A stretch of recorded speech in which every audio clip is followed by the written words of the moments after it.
बेटियां कभी बोझ नहीं होती। श्वेता अपने माता पिता की बहुत लाडली थी। 3 बड़े भाइयों की बहन थी। कोई भी चीज मांगने पर उसी वक्त उसके सामने हाजिर हो जाती थी। पूरे घर में रोब था उसका। पूरे परिवार और नौकरों पर राजकुमारी की तरह हुक्म चलाती थी श्वेता। स्कूल में भी बड़ा रोब था उसका। बड़े घर की लाडली जो थी वह। ऐसे ही उसने कॉलेज में दाखिला लिया। उसकी ठाट बाट, बड़ी गाड़ी में आना जाना, हर दिन नया फैशन देखकर हर कोई उससे दोस्ती करना चाहता था।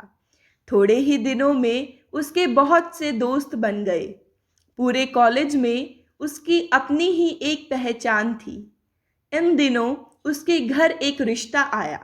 खानदानी लोग थे और पापा की पुरानी जान पहचान थी उनके साथ। श्वेता के साथ कोई जबरदस्ती नहीं थी, पर श्वेता ने फिर भी हाँ कर दी, क्योंकि वह अपने परिवार से बहुत प्यार करती थी।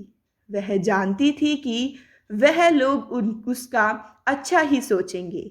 लड़के का नाम था रीशु। रीशु एक पढ़ा लिखा और समझदार लड़का था। ससुराल वाले भी बहुत अच्छे थे। ससुराल में श्वेता की जगह वैसे ही थी जैसे कि मायके में। कोई भी कार्य श्वेता की सलाह के बिना नहीं होता था। सबकी लाडली बहू बन गई थी वह। फिर उसके घर एक बेटे का जन्म हुआ। राहुल श्वेता को जान से प्यारा था। पोता पाकर ससुराल वाले तो फूले नहीं समाते थे। श्वेता कभी कभी सोचती कि उसकी किस्मत कितनी अच्छी है। उसका हर अपना उससे कितना प्यार करता है। चाहे जीवन में कैसा भी समय आए, मेरे अपने हमेशा मेरे साथ हैं। मैं कभी अकेली नहीं हो सकती। कितनी खुशकिस्मत हूँ मैं। पर शायद श्वेता की खुशियों को उसकी अपनी ही नज़र लग गई थी। एक दिन वह मायके जाने की जिद कर बैठी। रीशु को बहुत काम था, लेकिन वह फिर भी उसे ले गया। रास्ते में उनकी गाड़ी अन्य गाड़ी से टकरा गई। श्वेता, रीशु और राहुल बहुत बुरी तरह से जख्मी हो गए।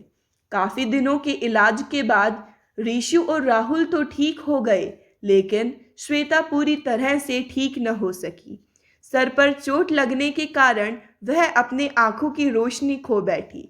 अब श्वेता की किस्मत जैसे उल्टे पांव चलने लगी। मायके वाले कुछ दिनों तक उसे मिलने आते रहे, फिर कभी कभार फोन ही करके पूछ लेते कि अब कैसी हो। धीरे धीरे यह सिलसिला भी कम हो गया। ससुराल वालों की सहानुभूति भी कम होने लगी। घर में किसी को पास बैठने के लिए कहती तो जवाब मिलता, बहुत काम है, अब तुम भी हाथ नहीं बटा सकती। रीशु भी चिड़चिड़ा हो गया था। बस राहुल ही था उसके साथ, जिसके साथ हंसते खेलते उसका वक्त गुजरता। एक दिन श्वेता के हाथ से कुछ सामान गिर गया, जिसकी वजह से राहुल को हल्की सी चोट लग गई। श्वेता के सास ससुर ने राहुल को उससे अलग कर दिया कि कहीं उसके ना देखने की वजह से बच्चे को कोई नुकसान न हो जाए। श्वेता अंदर से टूट चुकी थी। एक दिन उसने सबके सामने मायके जाने की इच्छा रखी, तो रीशु तुरंत उसे मायके छोड़ आया, जैसे कि वह भी यही चाहता था। लेकिन राहुल को उसके साथ नहीं भेजा गया। श्वेता कभी राहुल से दूर नहीं रहती थी, पर अपनी कमी के कारण उसने ज्यादा बहस नहीं की। श्वेता को लगा कि वह 3-4 दिन वहां रहेगी तो थोड़ा हवा पानी बदल जाएगा, क्योंकि वह कितने दिनों से कहीं बाहर नहीं गई थी।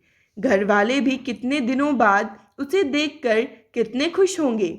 श्वेता के घर पहुंचने पर सब लोग बहुत खुश हुए। खाने में सब कुछ श्वेता की पसंद का ही बना था। उसने अपने मम्मी पापा और भाई भाभीियों से दिल खोल कर बातें की। उनके छोटे छोटे बच्चे भी बुआ के साथ घुल मिल गए थे। रात को सोने के वक्त जब वह कपड़े बदलने लगी तो उसे पता चला कि उसका बैग तो बहुत भरा हुआ था। वह सब समझ गई। वह बहुत उदास हो गई। कुछ दिनों तक तो सब ठीक रहा। फिर जैसे सब बदलने लगा, सबका व्यवहार बदल रहा था। वह लोग जैसे थक चुके थे उससे। सब लोग घुमा फिरा कर पूछने लगे कि रीशु कब आ रहा है, उसे ले जाने। वह बहाना बना देती, जबकि वह जानती थी कि उस घर में अब उसके लिए कोई जगह नहीं है। श्वेता से चलते वक्त थोड़ा बहुत नुकसान हो जाता, थोड़ी बहुत तो कहा सुनी भी हो जाती थी, वह टाल देती। एक दिन उसके हाथ से लगकर एक कीमती फूलदान टूट गया। छोटी भाभी ने बहुत हंगामा मचाया। श्वेता के माता पिता रोज रोज के झगड़ों से तंग आ गए थे। उन्होंने रीशु को खुद से फोन कर दिया। रीशु श्वेता को अपने घर ले गया। श्वेता को अपने परिवार वालों से यह उम्मीद ना थी कि जिस श्वेता के कहे बिना घर में एक पत्ता भी नहीं हिलता था, उस घर के लिए अब वह बोझ बन चुकी थी। रीशु के साथ ससुराल आते वक्त वह बहुत खुश थी, क्योंकि वह अपने घर जा रही थी, अपने जिगर के टुकड़े राहुल के पास। परंतु यह खुशी भी कुछ पल की ही थी। सारा बंदोबस्त पहले ही किया हुआ था। श्वेता को सीधा ऊपर वाले कमरे में पहुंचा दिया गया। राहुल से दूर रहने की सख्त चेतावनी दी गई। एक काम करने वाली लता को उसकी जिम्मेदारी सौंपी गई, जो उसके खाने पहनने जैसी जरूरतों का ध्यान रखती। कविता ज़्यादातर चुप ही रहती, कभी कभी काम वाली लता से थोड़ा बतिया लेती थी। उसके जरिए राहुल का हाल चाल भी जान लेती। सबकी लाडली बेटी और बहू सबके लिए लाडली से बोझ बन चुकी थी। आपको यह कहानी कैसी लगी, कमेंट करके ज़रूर बताएं। चैनल को सब्सक्राइब करें और मुझे सपोर्ट करें। धन्यवाद।